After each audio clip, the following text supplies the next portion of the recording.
All right, so it says we're live. Hello, Montana. Hello, Andrews, Texas, where it is officially raining. Hello, everybody. Welcome to the show. This is the Bunker Nation Show. My name is Michael Bunker. I'm going to be your host for the evening. I hope my sound and my audio and my video are working. My eyes are red and bloodshot, and I have swelling in my face, which tells you my allergies are active.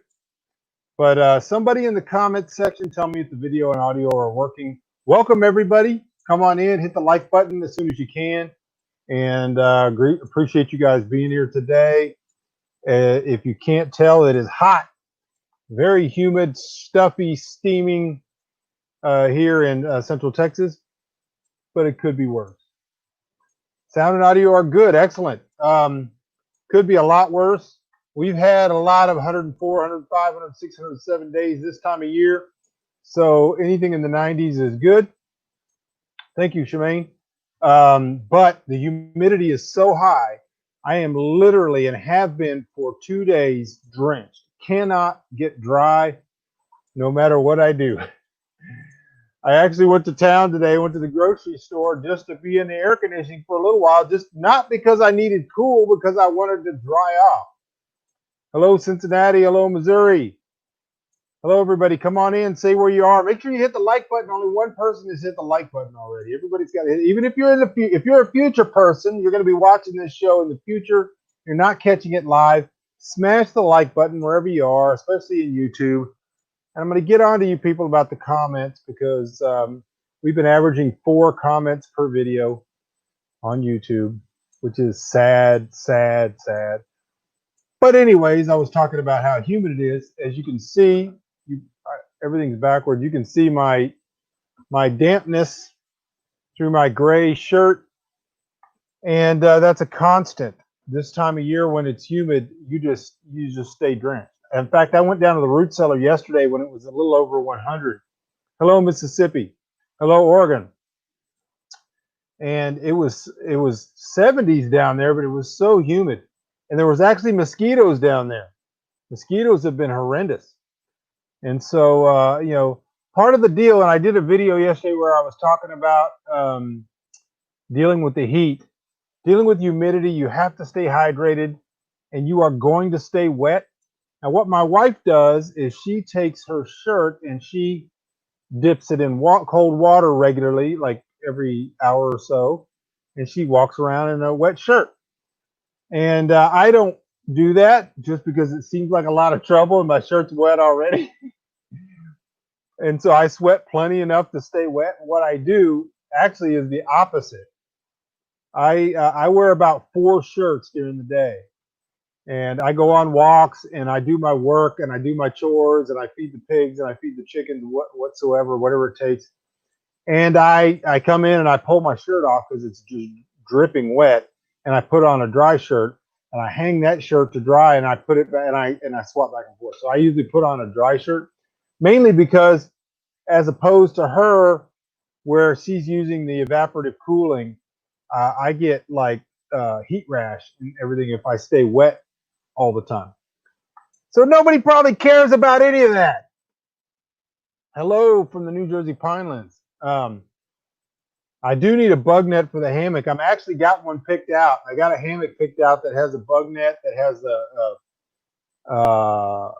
what do you call it? The rain fly, the whole 9 yards, and I've been eyeballing it. Hey, you guys, only one person has hit the like button. One person. If you were on Facebook, if you were on YouTube, if you were on Twitter, I'm broadcasting on 5 platforms. Hit the like button. After this is over, if you become a future person and you go into the future after this is all over, make sure you go to YouTube, hit the like button, and make a comment. Any comment, all you have to do. Scott says, hello, Michael. Your likes and your comments cause YouTube to have more people see the video. You're not liking it and you watch the whole thing. The average watch is 16, 18 minutes. You sit here for 16 or 18 minutes. Well, maybe, Terry, you're seeing something I'm not seeing. I see 2. If it's 13, I'm happy I stopped scolding everybody. I have 13 likes. Okay, I'm stopping scolding everybody. Mine shows 2. I would show it to you if I had a way to do it, but mine is showing 2. Hey, from the air conditioned office in Indiana, we're going to be hitting 90 for the next 10 days. Oh wow. 13 likes. Yeah, okay, so I was wrong. They're lying to me. They're only showing 2 likes. Maybe they're going to show up later. And so here's the thing. Your likes, your subscribes on YouTube, and your shares and your comments. I know I'm not wrong about this. The last 5 videos have had 4 comments. Your comments during the show don't count. You have to go to YouTube later, pull up this video, and do a comment. And 4 videos is not enough that YouTube cares about it and is going to let anybody know about it. Hello, Ohio. All right. All right. So we're here. I got a lot of things to talk about, and I want to talk a little bit about logic, and I want to talk a little bit about what's wrong with the way people think and the difficulty that I have in communicating with anybody in the world today. And a lot of that has to do with my understanding of logic, fallacies, and reason, and a focus on it. Today, I made a post, and yesterday in my hammock live, during my hammock live, I lost 2 subscribers. Let me tell you something. I don't want you to unsubscribe, but if you're going to unsubscribe because you think somebody disagrees with you, this is going to sound a little insulting. I don't mean it to. You're probably not smart enough to know whether or not I disagree with you or not. Because I say something that's factual doesn't mean I disagree with you on something that is completely disconnected. If I made a comment like I did today, telling the governor of Texas, who is a hard right-wing conservative, to go screw himself because he does not have the authority to dictate by executive order that people wear masks, you still don't know what I think about masks. You don't know. And if you think you know, you're an idiot. You are too stupid to breathe. Because you say something true that's over here doesn't mean that it flows through to something that is disconnected. That's a logical fallacy. And that's all there is in the world, especially in social media today. People are too stupid to understand that you can say the governor does not have the authority objectively to rule the people by executive order. Executive orders are designed for him to give orders to the executive branch that have to comply with the Constitution and the law. It's basically him just telling people that are in his branch of government what to do to comply with the law. It's not a way that you rule the people. It's not a way that you create law. You cannot say, hey, listen, you're not allowed to wear blue, or I'm going to have you fined. They don't have the right to do that. So I want to share with you today the way to think. Now, you have no freaking idea what my opinion is about blue. You have no freaking idea what my opinion is about whether or not anybody should wear a mask, whether or not COVID is a big thing or not. You don't know. You think you do because you're stupid. That's not the way that logic works. And so let me walk you through this. In college, I had a professor. I don't know if he's alive today. I'd like to know. His name was Robert Rooker, mass comm law professor at Texas Tech University. Failed me twice in the same class that I had to have because it was in my major. He failed everybody. He told everybody on the first day of class, you're not going to pass my class. Go drop. He failed me twice. Stupid is a mean word. That's true. So here's the thing. He said something that changed my life. Now, there are a long list of people whose philosophies and ideas I have studied and adopted, and they have become people that I've looked up to. And that doesn't mean I agree with everything they ever said. You idiots. But one of the people who changed my life was Robert Rooker.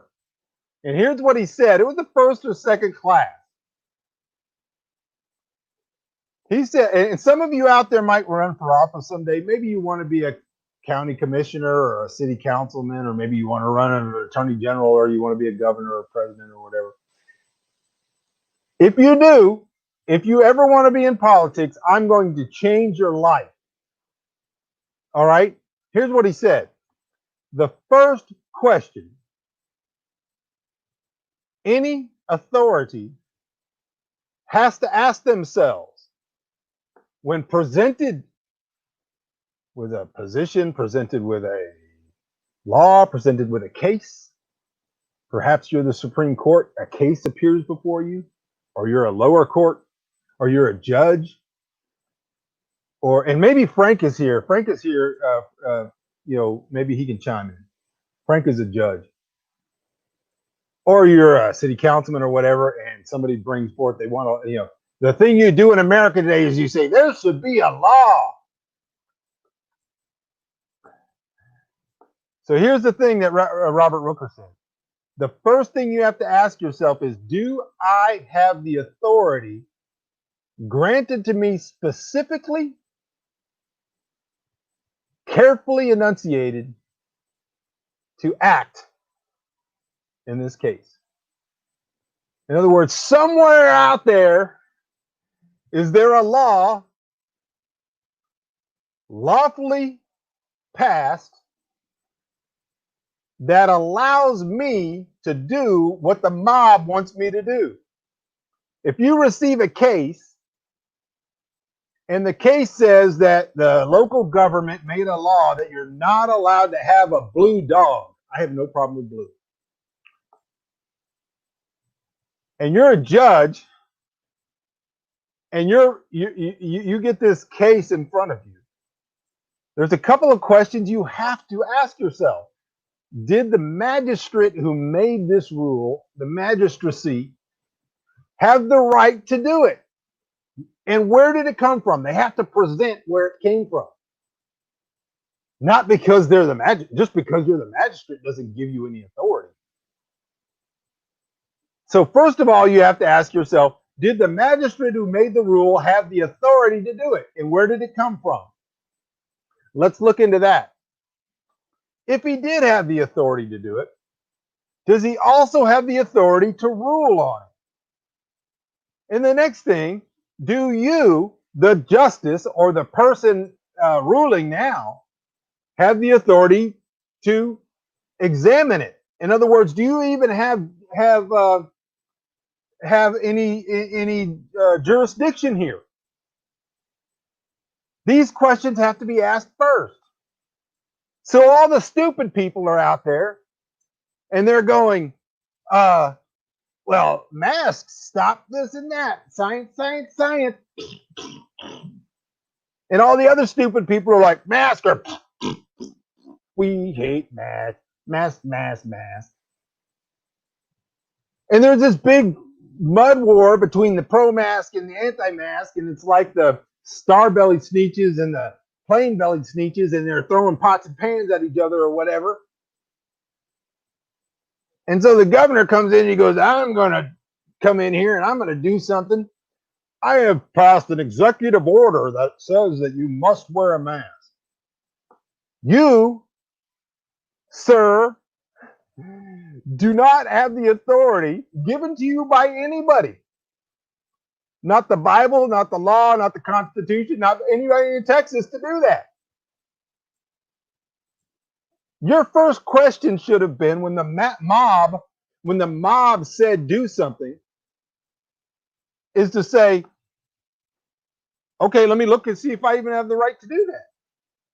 The authority, I don't. So all of you out there who someday want to be politicians, this is a perfectly viable way to get yourself out of trouble. When the mob shows up and they're like, we should have a law. Look at it. Look at whatever governing authority exists and go, listen, I may agree with you or disagree with you, is not the point. I don't have the authority to do what you're asking me to do. If you want that done, go to the legislature and get it passed. If it's unconstitutional, you go and change the Constitution according to the ways and means in which that is done. If you don't do that, you don't get what you want. So let me be really clear here. What I think about masks, what I think about whether you should wear, and when I posted this, I knew eventually people down in the comments were going to go, people who wear masks are sheep. People who don't wear masks are in a death cult.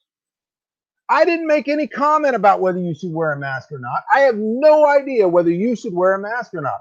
I can tell you absolutely, without any equivocation, that the governor does not have the right to dictate a law, make it up out of whole cloth, and just say, this is the new law. He doesn't have the right to do that. We are either going to be a people that are living and operating according to law, or we're just going to let whoever the nearest tyrant is tell us whatever it is we have to do. So if you're out there right now and you're saying Michael Bunker is against masks, you are an idiot. You are an idiot. You have no idea what I think. And you are too low IQ to sit there and separate between two things that are not connected. My comment and my position is that magistrates are handcuffed by the law. They're only allowed to do what they're allowed to do. If you're not allowed to do it, you're not allowed to do it. You can't just do it and say, well, it's an emergency. Because who gets to define what an emergency is and what extreme? You don't get to say that. And there are a million mental midgets out there who are demanding a law for everything. That ought to be a law. If you want a law, go get it passed according to the rules that you learned in the stupid songs in the 70s. I'm just a bill, and I'm sitting here on Capitol Hill. It goes through the process, and it goes through the courts, and the courts are supposed to go, well, you're not allowed to do that. And the thing is, everybody knows. Not one person is arguing that the governor has the right to do it. If you say the governor doesn't have the right to do that, they go, yeah, but stupid people are in a death cult and they want us all to die because it's too complicated to put on a mask. We never talk about the issue. We talk about the stupid thing that the pathways in the mind lead people to. Since most people get their news regurgitated for them by either the left or the right machine, they never have to think for themselves. And they always think about expediency, and they base everything on their own political bias. You never see one of them going, I'm a conservative and I love Governor Abbott. I think he's done some great things, but clearly he's a tyrant. He should be yanked out of his wheelchair and hung up from a flagpole. They're never going to say that because it doesn't matter because he's wearing their uniform. Was that too far? I'm asking myself because I'm here by myself. The whole point is that I sit here and I see, and people are unsubscribing right now. They're unsubscribing right now because they're like, Michael Bunker's against masks. It's the stupid that gets to me. It's the stupid that gets to me. So logical fallacies. Is it possible to have a position and to tell your position and an ancillary thing that's not directly connected over here that you've never commented on, not people not know what your position is on that? Is that possible? Is it possible for me to say that the dog catcher in your town does not have the authority to order and enact the death penalty? Can we all agree on that? We have not enabled, we have not given the authority to the dog catcher to kill people. Maybe in some places they have. The way they've militarized pretty much all police, you never know. But theoretically, if you go to your small town of 4,000 people, the dog catcher does not have the right to act as judge, jury, and executioner. He doesn't get to go, hey, I don't think you're feeding this dog the right kind of food. Turn around.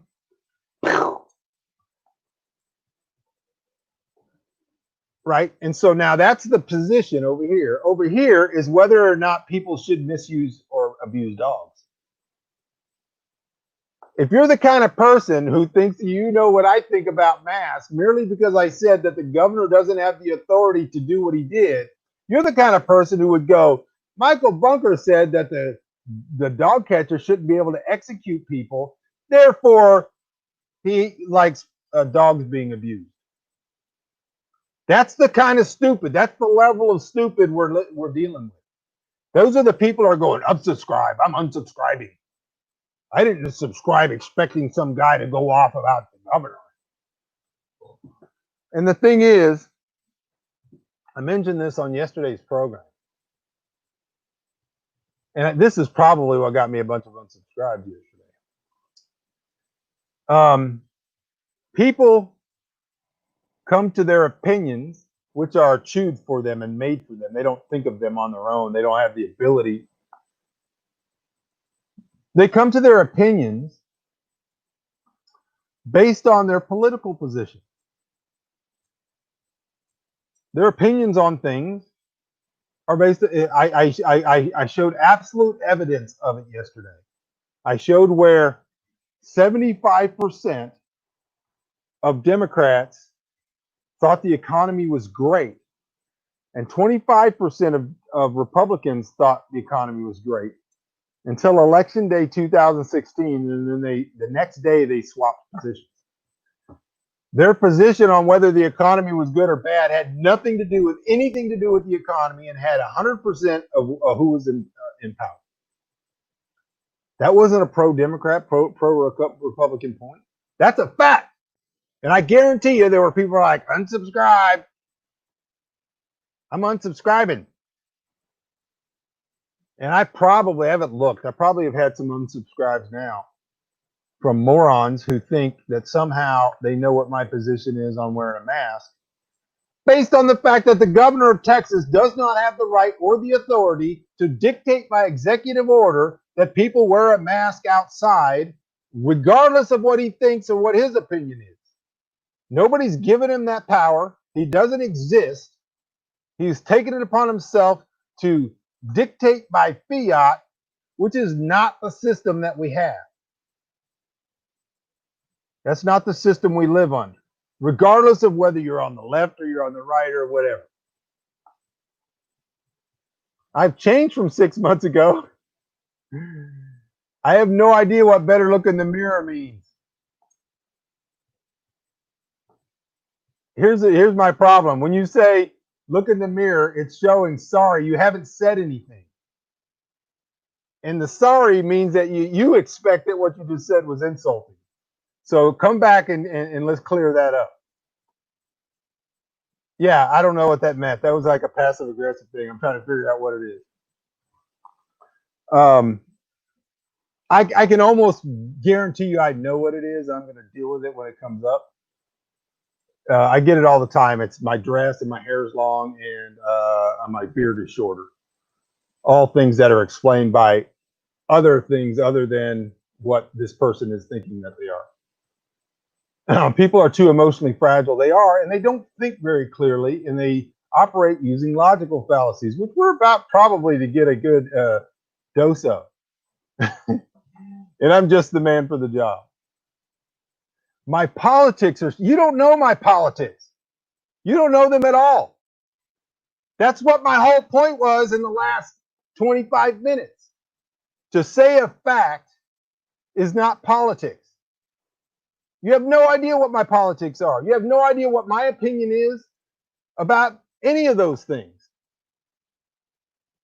I made a statement about what the governor did is unconstitutional, and he is not authorized to do it. That's not politics. That's a statement of fact. There are people on the left, and there are people on the right, and there are people in the Libertarian Party, and there are people in the Green Party who have positions on those things based on their politics. You don't know what my politics are. That's the whole point. That's the actual point that I'm making. It's just like the people, they're like, why aren't you wearing plain clothes anymore?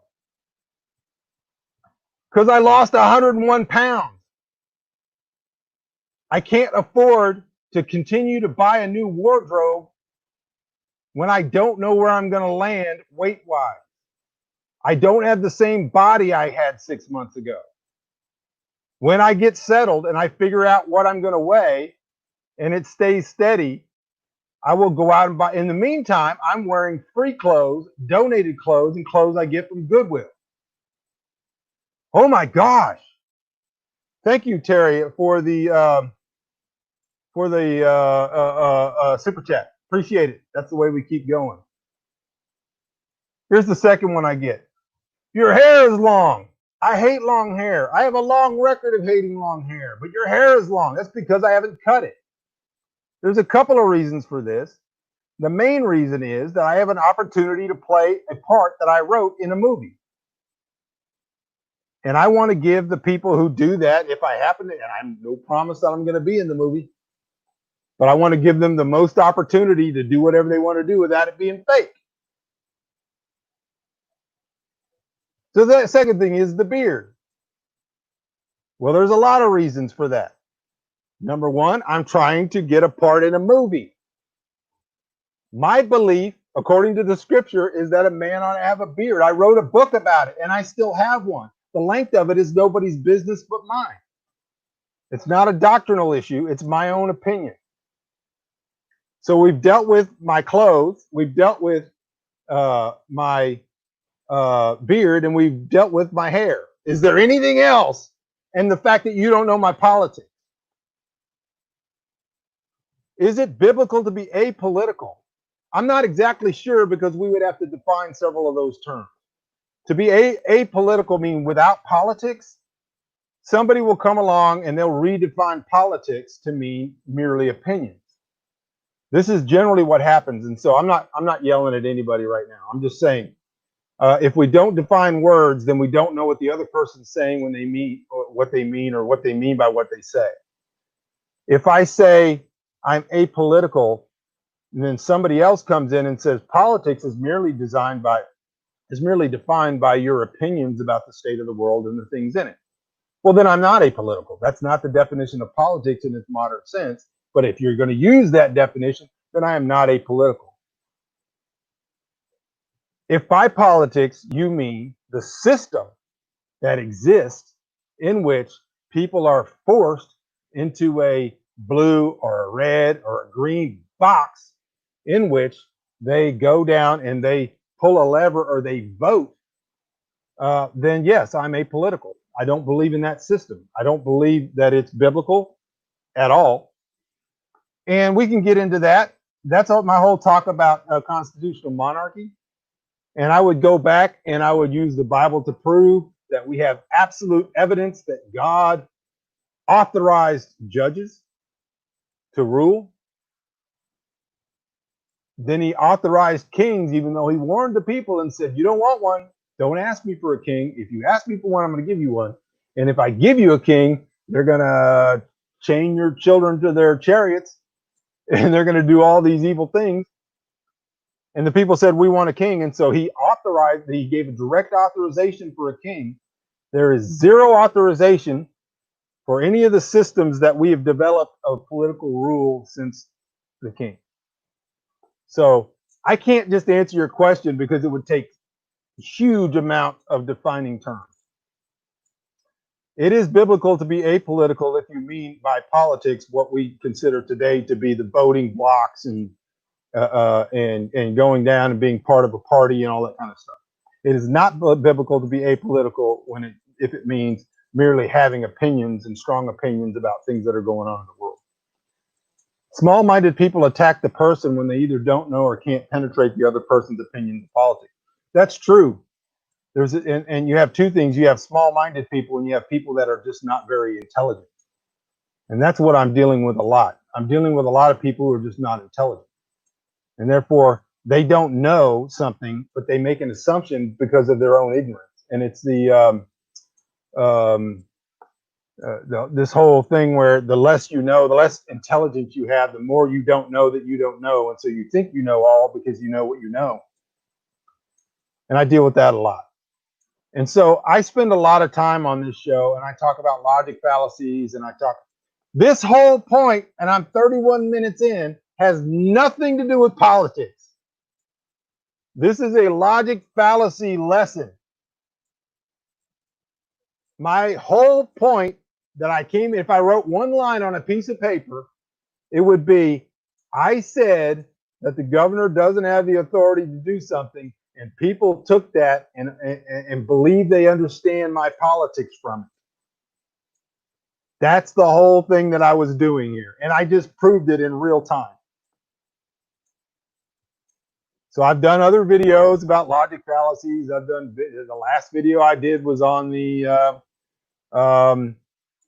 results-oriented thinking, and I've done a whole video on other logic fallacies. I need to do one on reductio ad absurdum, post hoc ergo propter hoc. I need to do a video on the undistributed middle. I would like to do videos on all these things, but if you got people out there and they're like, you just used an example and I don't like that politics. There's nothing political about what I said. Conceive of the fact that it's possible that you don't know what you're talking about. Everybody. Moderate your certainty a little bit. Everybody already thinks they know everything. And if you're, I turned into Michael Bunker because I wanted him to talk about how we're going to keep our chickens going if we can't get store-bought feed. I talk about that. I talk about meat shortages. I talk about gardening. I talk about all kinds of stuff. I talk about logic fallacy. You never know what you're going to get. This is a high-level, real university-level education that you're getting here every night for free. You can take it or you can leave it. Like I said, I probably have had 3 or 4, I'm going to guess 4 unsubscribes. That's what we're dealing with. That's the mentality we're dealing with right now. Oh my gosh. I watch Facebook posts and I have to sit here and go, I cannot believe somebody derived that from the information that was available. But then I realize it's a whole tidal wave of people who have derived something that they cannot have come to that conclusion. Yeah, equality of expertise is now an accepted God. I think that's absolutely true. I think that's a great way of putting it. We talk about that a lot. It's in this book, The Revolt of the Masses. I talk about it a lot. The mass man placing himself in a position of expert in every area, regardless of the fact that because of the fragmentation and colonization of the human mind, most people are experts in very, very minor subcategories of small, tiny categories. People are experts in pipe making or in, orange meringue. People are experts in dog training, or they are experts in making railroad car models. Very few people are capable of thinking outside of their micro expertise, but they think they're an expert in everything because of the fact that they watch and they have ideas infused into them, regurgitated into them by the propaganda mills. So when I say people should moderate their certainty, or I explain to people how I can say the governor doesn't have the right to do something, but you cannot determine my politics from that statement. Their minds blew up, just totally blew up. Absolutely think they know what I think about something I've never said what I think about. He's an expert in dot pecking. We're gonna have to get shirts that say, you know, I gotta get a new shirt maker, but we're gonna get shirts that say things that I say, like dot pecking and things like that. All right, y'all, we are 35 minutes and 44 seconds into this, and the floor is open. My rant is done. Hopefully you learned something. Hopefully, perhaps you're willing to moderate your certainty. Maybe you have an understanding of law. If some of you out there are going to run for office someday, or you're sitting for office, or you're in a position of authority, the primary thing, the first thing that should cross your mind is, do I or whoever the magistrate is that made the rule have the authority to rule? In this case, in this specific area, in the specific category, in this specific thing. Because you sit on a bench, because you sit in a position of authority, does not mean you have widespread authority to do whatever you want. Most people would agree with that. And then they go and do it anyway. But how many times have you sat, whoever you are, and said, do I have the authority to do what I just did? Do I have the authority to act? Did the person who I'm now reviewing their authority, did they have the authority to act and to do what they did? If they don't, they can't do that. This is not difficult. How to overcome the ignorant mass? I don't know the answer to that. The mass is becoming more massive. Prepare to win the aftermath. I put in the description of this video, you have no idea what you're flying into. I thought about that today as I was driving around town. These people have no idea what they're flying into. It's not because I have secret knowledge of things that are going to happen. It's because I understand what happens when people, ideas, become prevalent and begin to rule. When the idea that every magistrate, 50 governors, thousands and thousands of mayors, tens of thousands of city councilmen, hundreds of thousands of mid-level wonks, corporate shills, empty suits, begin believing that they can just say something and it is now the law and must be obeyed, we're in trouble. And you have no idea what you're flying into. If somebody doesn't stand up and say, Shemaine, hey, no problems. I don't know what's going on, but everything's fine. If somebody doesn't stand up and say to the governor, talk in his ear and say, bud, you're on your own here. You don't have the right to do that. You don't have the authority. If somebody doesn't send in this video, if somebody doesn't say, buddy, then we're in trouble. We're all in trouble.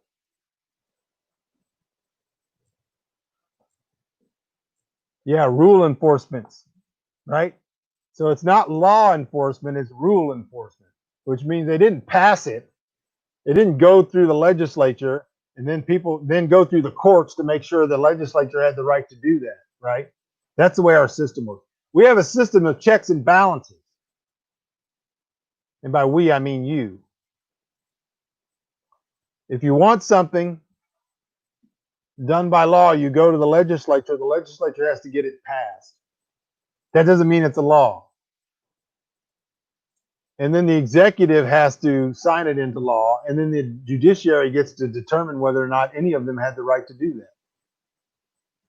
But now we have rule enforcement.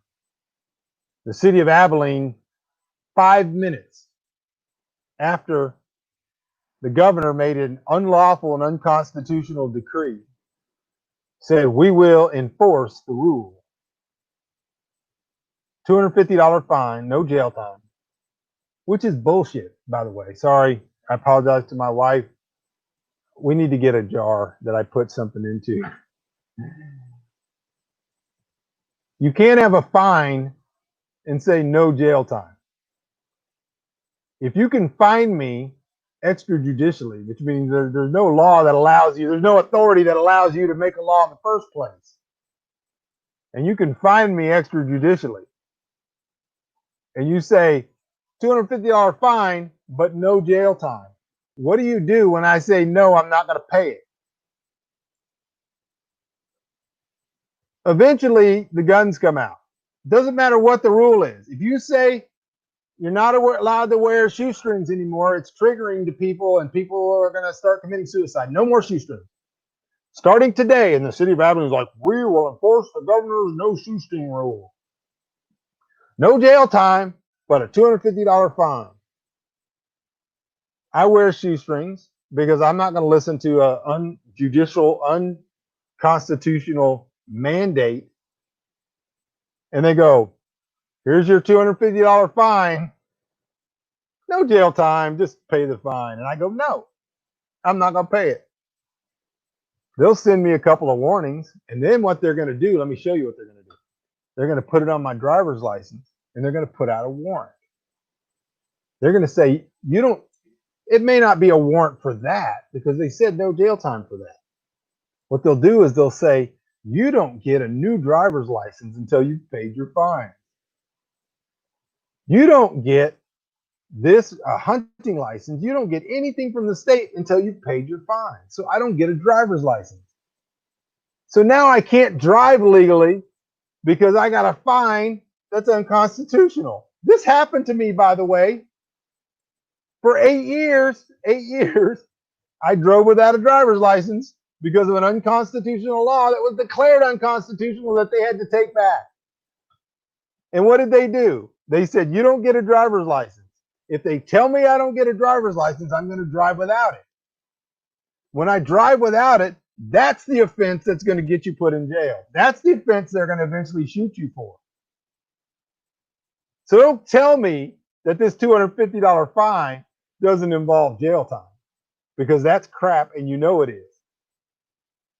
I know exactly how you do it because I've been through it.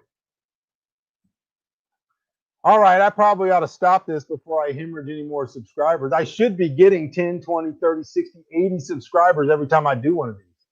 If everybody went to YouTube, and everybody after this was over went to YouTube and they subscribed, and then they made a comment just like, hey, keep going, or hey, we don't care what you have to say, or whatever. If everybody who listened to this, even in the future, even 5 months from now, went to YouTube and subscribed and went down there in the comments, they would suggest it to more people and we would get more subscribers. But no, 4 people are going to go make comments. That's just the way it goes. I appreciate it, though. Hey, y'all, I got to go. I appreciate all of you. Thank you, Terry, for the super chat. That's always very, very valuable because it keeps us being able to do that. I appreciate all y'all being here. I'll talk about something different next time. Who knows? Like Daniel said, small-minded people aren't going to like the fact that I happened to talk about something today. That wasn't what they tuned in for. Maybe I'll do a recipe episode. Who cares? All right, y'all. I love you. Lord willing, I'll talk to you again tomorrow or maybe the next day. Who knows? We'll see.